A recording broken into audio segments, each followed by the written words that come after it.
यही कहते हैं, यही कहते हैं ना, मान्यता भी है, शास्त्र भी कहते हैं गृहस्थ आश्रम सबसे बड़ा है। लेकिन गृहस्थ आश्रम के धर्म का पालन किया जाए तो वाकई सबसे बड़ा यही आश्रम है।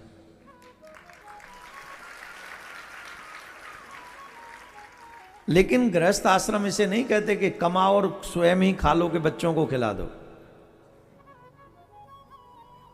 तो गृहस्थ आश्रम किसको कहते हैं? बोले गृहस्थी ही ऐसा है जो पशु पक्षी पड़ोसी देवता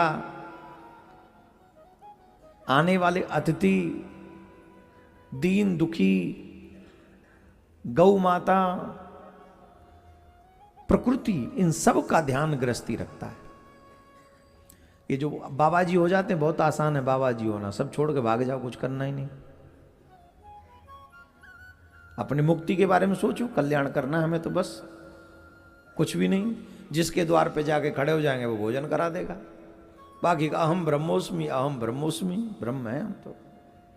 सन्यास ले लो, त्यागी बन जाओ, खुद के लिए भी नहीं कमाना है, चार लोग दे ही जाएंगे, पर भजन करो, फिर ध्यान लगाओ, उसी में बैठ जाओ, ठीक है। आसान तो वो भी नहीं है, पर वो गृहस्थ से इजी है।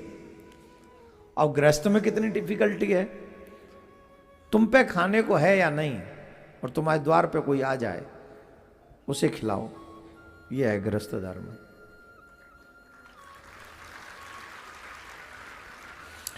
तुम्हारे यहां से कोई व्यक्ति निराश चला गया, भूखा लौट गया, तो तुम्हारे जीवन भर का पुण्य नष्ट हो जाएगा उसी पल। यह है गृहस्थ धर्म।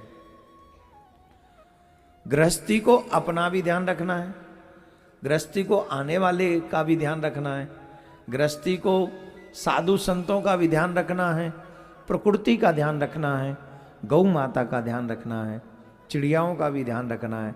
गर्मी में चिड़िया के लिए पानी देना चाहिए, सर्दियों में भी थोड़ा बहुत दाना डालना, चींटियों को खिला। अब ये सब नियम किसके हैं? पंच यज्ञ बताएं गृहस्थी को, हर गृहस्थी को पंच यज्ञ करना चाहिए। देवताओं को भी आहूत करे, देवताओं के लिए भी आहुति करे, पशु पक्षियों के लिए भी आहूत करे, पितरों के लिए भी।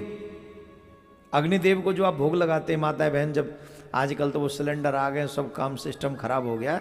पहले जो चूल्हे बनते थे तो माता बहन पहली रोटी निकालकर जब बनती थी उस पर घी लगाकर और वो सब्जी लगाकर या जो भी, वो पहले अग्निदेव को चूल्हे में देती थी, हाँ या ना? और वो जो चूल्हे को दी हुई रोटी है ना, वो डायरेक्ट देवता स्वीकार करते हैं। ये अग्नि कौन है? ये भगवान का मुख है। दो ही मुख हैं देवताओं के, भगवान के। पूछो कौन कौन? मैं बता रहा हूं, सुनो। एक तो अग्निदेव और एक ब्राह्मण देव। सच्ची में ब्राह्मणों मुख आसीदा, ब्राह्मण भगवान का मुख है, अग्नि भी भगवान का मुख है। जब अग्नि में यज्ञ के माध्यम से आप डालते हैं तो करते हैं स्वाहा, और जब स्वाहा करते, जिस देवता के नाम की आहुति होगी अग्निदेव उस देवता को पहुंचाएंगे। ये अग्निदेव की ड्यूटी है।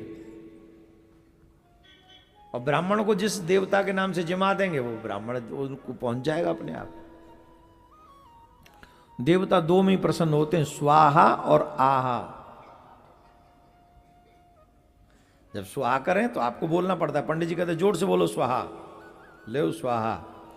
और जब आओ ब्राह्मण देव अच्छा प्रसाद पा ले, आहा, तब ब्राह्मण देव के आहा सेठ जी आनंद आ गया, तो समझो देवता प्रसन्न हो गए। अब कोई हमें बुलाए ही ना तो हम आहा कहां से करें? हम तो फिर जहां बैठे वहीं से करते हैं आहा, जय हो बोले वाह, बड़ी कृपा करी। कितना गजब की बात है। कई लोग हैं जो बुलाते ही नहीं, कई लोग हैं जहां हम जाते ही नहीं। कितना अंतर है दोनों में, बड़ा अंतर है। और ठाकुर जी वो अंतर दिखाता है। दोनों ही भगवान के मुख हैं, ब्राह्मण और अग्नि। और दोनों को जिमाने से, आहुति देने से देवता प्रसन्न होते हैं। और सुनिए, मातरम, ये सुन लीजिए गृहस्थी, सभी लोग गृहस्थी सुन लें।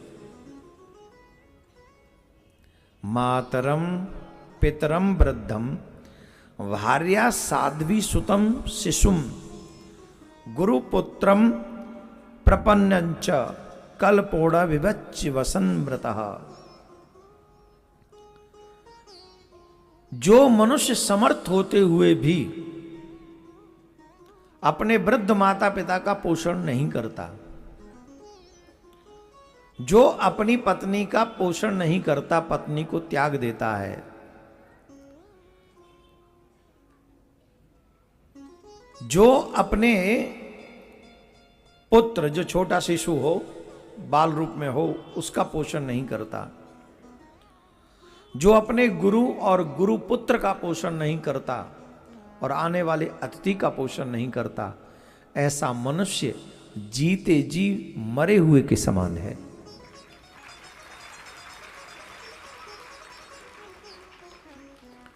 जीवित होते हुए भी आप मृत प्राणियों की संज्ञान में हो। अगर आप अपने माता पिता का पोषण न करें, छोटे बच्चे का पोषण न करें, अपनी पत्नी का, आजकल पत्नी को छोड़ना, तलाक वलाक लेना तो एक इजी आम बात है, सब बात नहीं बन रहा है, पटती नहीं अपने में, सेपरेट हो गए। अब हम बहुत बड़ा काम कर लिया, सेपरेट हो गए,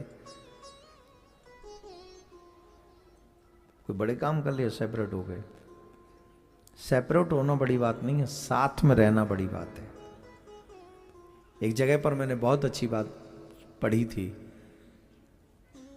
जिनको अलग होना है वो छोटे छोटे बहाने पे अलग हो जाते हैं, और जिन्हें साथ निभाना है वो बड़ी बड़ी बातों को भी भूल जाते हैं।